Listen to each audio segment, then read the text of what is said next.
All right, here we go. Time to get that upper control arm off of there. Got my brake caliper supported over there in a bucket. And then it's time to loosen this guy up, which I thought was a 22 millimeter, but maybe it's because it's a CST control arm. It's a 7/8. So I'm gonna use that to just break it loose by hand. Hopefully it's not too tight. I gotta go the right way. Push it like that. Easier to pull.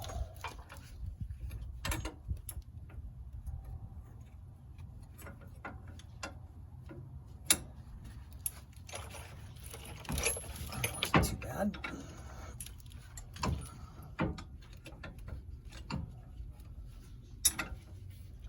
I should get it loosened up.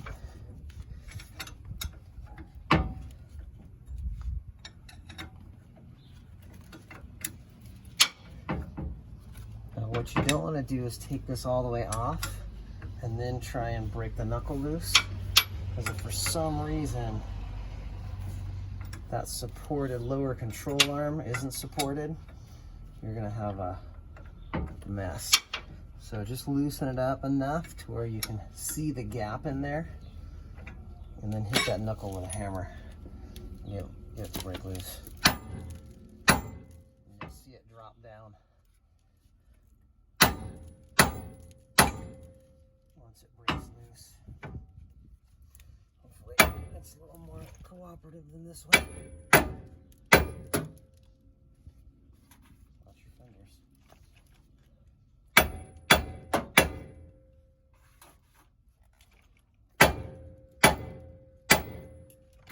It went.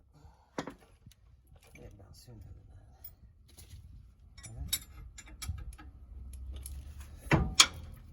Once you get this nut off of here, you can lower.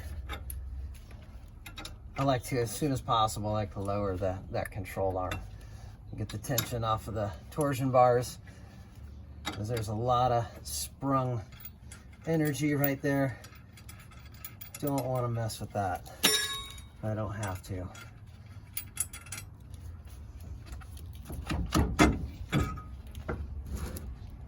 Just let that hang. You can see these things are pretty toast. All kinds of movement in there.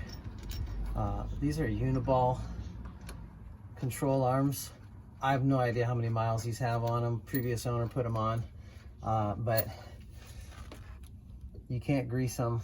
You can rebuild them, and these control arms definitely need a rebuild, but the parts for them are about half the cost of a new set. I'd rather just replace the ball joints if I can. They're a lot cheaper, and they're more made for daily driving than these are. These are heavy duty, but they're not made for daily driving. Not made for tons of miles. But you can see those are pretty toast. All right, so I'm gonna take these upper control arm bolts out of here.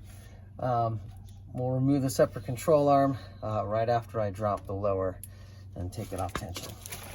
Check back in with you when I'm there.